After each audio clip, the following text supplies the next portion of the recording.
Latest updates ఎప్పటికప్పుడు పొందడానికి Big TV WhatsApp channel follow అవ్వండి. లింక్ డిస్క్రిప్షన్ లో ఉంది.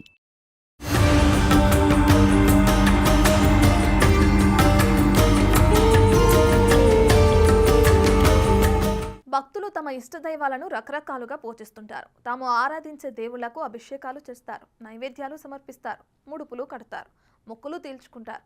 అయితే దేవుళ్ల విగ్రహాలకు అభిషేకాలు చేసేటప్పుడు అనేక వస్తువులు వాడతారు. పాలు, నీళ్లు, పూలు, తేనె, నెయ్యి, పన్నీరు, భస్మం, పంచామృతాలు వంటి పూజా ద్రవ్యాలు ఉపయోగిస్తారు. ఓ అమ్మవారి ఉపాసకులు తాను కొలిచే తల్లికి కారం ఇష్టమని కారంతో తనను అభిషేకం చేయించుకుంటున్నారు. ఆశ్చర్యంగా ఉన్న ఈ కారం అభిషేకం కథేంటో ఇప్పుడు తెలుసుకుందాం.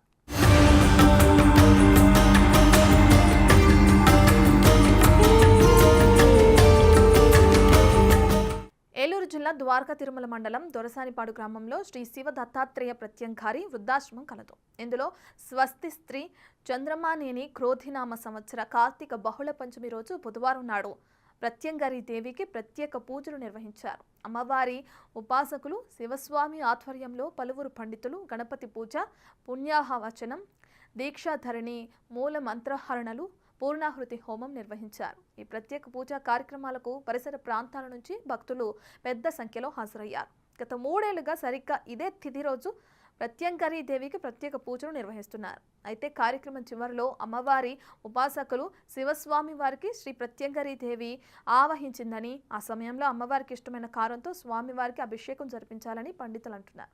దాదాపు 50 కేజీల కారంతో భక్తులందరూ స్వామివారిపై నెత్తిపై కారం పోసి అభిషేకం చేశారు. కారంతో అభిషేకం జరుపుకునే సమయంలో శివస్వామి కళ్ళు మూసుకుని ధ్యాన ముద్రలో ఉన్నారు. అయితే వివిధ ప్రాంతాల నుంచి వచ్చిన భక్తులు శివస్వామిని జరిగిన కారం అభిషేకం చూసి ఆశ్చర్యానికి లోనయ్యారు. కారం అభిషేకం కళ్ళారా చూడటం ఆనందాన్ని కలిగించిందంటున్నారు. ఇలాంటి అభిషేకం ఎప్పుడూ ఎక్కడా చూడలేదని పరవశించిపోతున్నారు.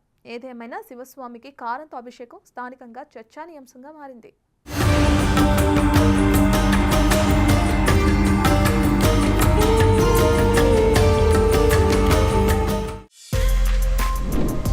For more videos like this, subscribe Big TV channel.